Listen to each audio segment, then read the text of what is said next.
Have you ever had the situation where someone came to you complaining about the other person and suddenly you felt like you have to pick a side? Or maybe you vented about someone else to your friend and you didn't speak to this friend directly.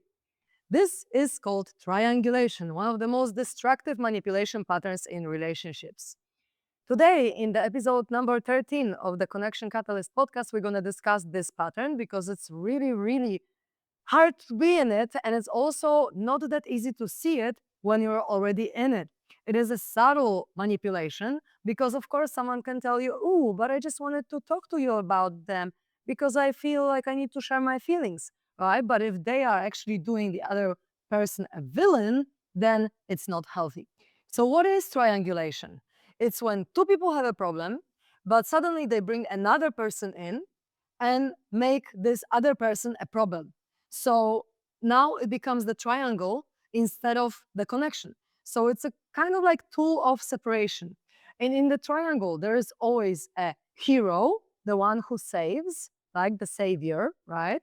There is always a villain, so somebody that we need to be safe from. And there is always a victim, right? Who the savior obviously saves. And we can see it, for example, in different cults or sectas or even religions, where the Satan, the evil, the doing something wrong, the sin is the villain, right? You are the victim in this circumstance. And then Jesus or Buddha or any other ascended master or the cult leader is your savior. And of course, not all religions have this kind of triangulation. Some of them are more chill and they don't make you like a victim and make evil or Satan a villain or whatever like that. But in most cases, this is also manipulation because then you are in fear, because then you are a victim, and it's easier to control you however this group of people wants you to control you. Manipulation is not just miscommunication, it's indirect manipulation. So the goal is either to make myself be the good person, the better person, or make them the bad person, the villain, right? Or just to get someone on my side. So it could be, for example, me having a problem with my friend who, for example, broke a promise to not say anything to someone, and then me going to another person saying, hey, she broke the promise that she has given me. You can trust her. She can't keep her word or whatever, right? We can sometimes unconsciously do it, of course, but a lot of people do it consciously as well to manipulate, like the narcissist that I told you about in my previous episodes as well. He was using triangulation big times where like all the other people are just in their subconscious program. I shouldn't listen to them. And he's the only savior who has got all the answers. And I'm the victim of the programming and all the egoic shit that is going on in my mind. So it actually worked quite well as a manipulation tactic in my case. So I just really want to talk about it to bring more light into this kind of topic. So, of course, in my case, it was quite screwed up because it was pure manipulation, but also people do it for unconscious reasons. For example, the fear of confrontation, of being rejected, the avoiding of shame, or needing to protect self-image, right? Like I'm a good person, so I need to protect this. Or, for example, need for connection with someone. So I'm connected by the same enemy, right? So if I make someone a villain and I'm connecting with you against the same person, it's like we build some kind of bond over hating someone together, right? So yeah, we triangulate oftentimes because it's safer for us to be supported by someone in our hate or in our resistance to someone rather than be vulnerable and approach this person and say, hey, I actually felt like, really sad when you told this other person my secret, or for example, right? In the example that I've given before. So yeah, we got these three roles, right? The victim, so the one that says, oh, I've been hurt in this scenario. The villain, the one that is like, okay, these people, the villains are the. And then we have the hero, the savior, the rescuer. It's like, I'm here to save you. I am on your side. And then the moment someone becomes a victim, someone else has to become the villain, right? Because there's no victim without the bully. There's no bully without the victim. So if I'm the victim, someone else, or life, or God, or whatever, needs to be the bad one. And why is it so important to talk about it? Because triangulation doesn't resolve anything. If, for example, there is a situation that you are with a woman and then you try to give her everything, but she feels unfulfilled and then goes and vents about it to her friends and tells them how bad of a boyfriend or partner you are and whatever, how shitty your relationship is. This seems quite mild because it's just sharing my emotions, or it's, just seeking advice and so on. But actually, she's triangulating against you in this scenario. So it's not healthy and it's not really good. It's a toxic pattern. But because it's subconscious and we don't have any awareness over it, it's very, very hard to notice. That's why I'm talking about it here, because when you see someone doing that, you can bring it to their awareness. If someone comes to you and tries to vent on the other person, you can be like, hey, I actually feel like I need to put a boundary here, and I don't want to talk badly about this other person because I feel like then I need to pick sides and I don't want to do that.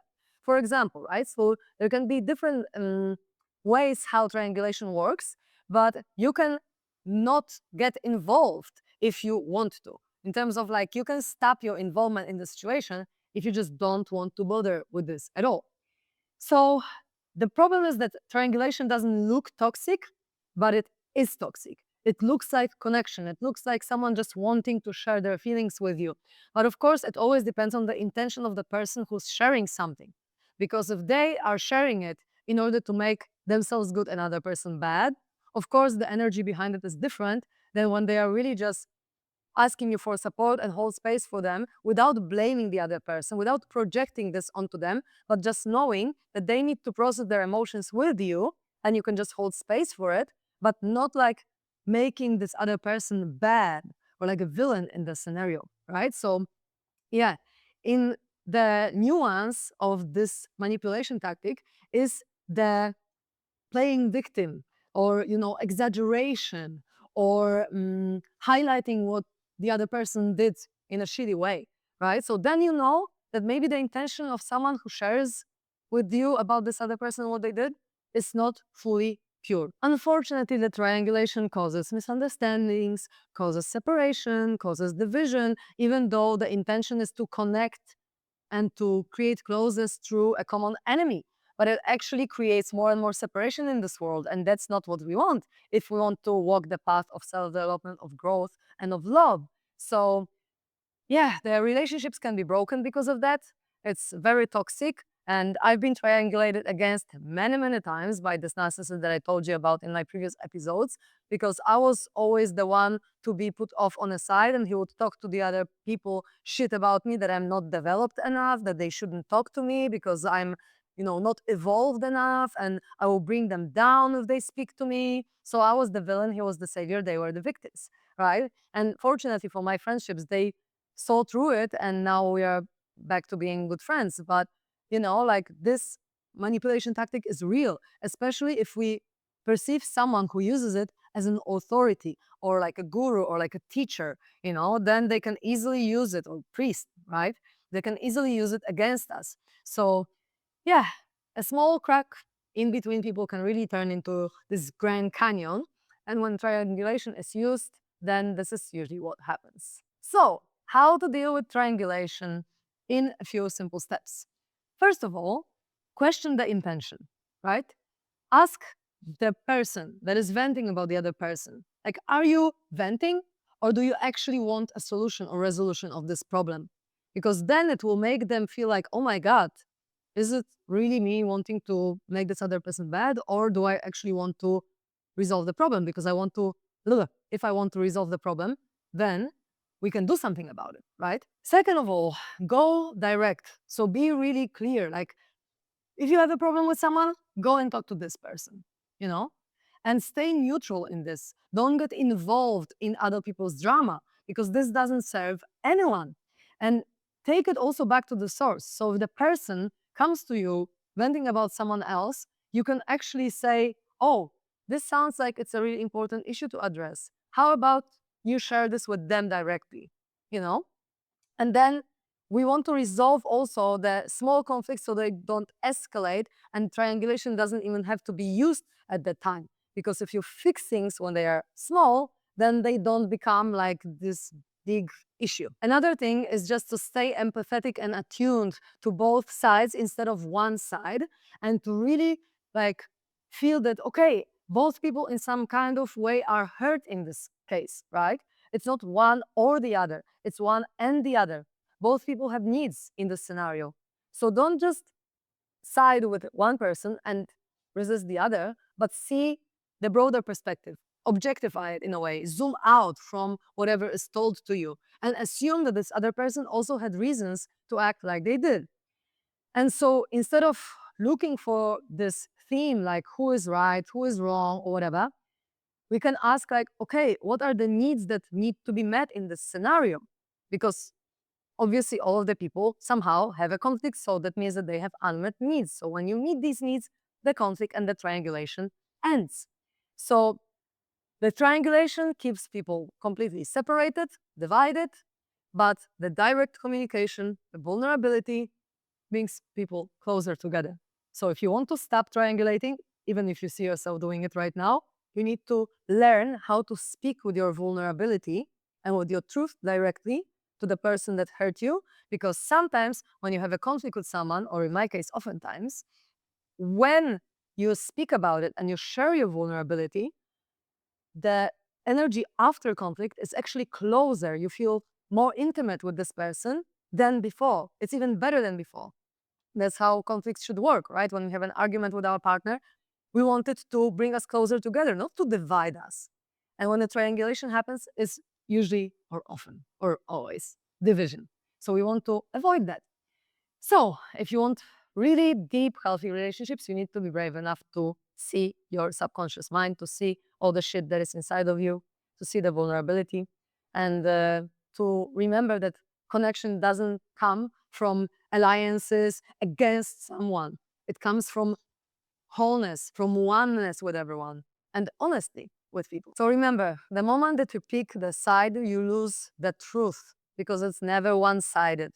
Even in the situation that I was, when I was manipulated by a narcissist, he could manipulate me because I was feeling like a victim. I was feeling powerless. I was feeling not good enough, and all these things. And he also was hurt in the past. He had some childhood trauma as well. So, in order not to get in this pattern, we need to see that everyone is just doing the best they can with the resources that they have and come from this place. Thank you so much for listening today. If you know someone that might be triangulating against someone else, send it over. Maybe more awareness we bring to the topic, the more we can grow and we can end this pattern in relationships. And because we live in such a world of division and separation and dysfunction, it's actually good to talk to people about it. Comment if you found yourself triangulating, or if you found someone else triangulating against you. Share with me how it made you feel. And if you have any questions, you can also post them in comments. I do my best to answer all of them. And if you want to find me, I'm on karolinakuraj.com. KarolinaKuraj.com. Thank you so much and have a wonderful rest of the day.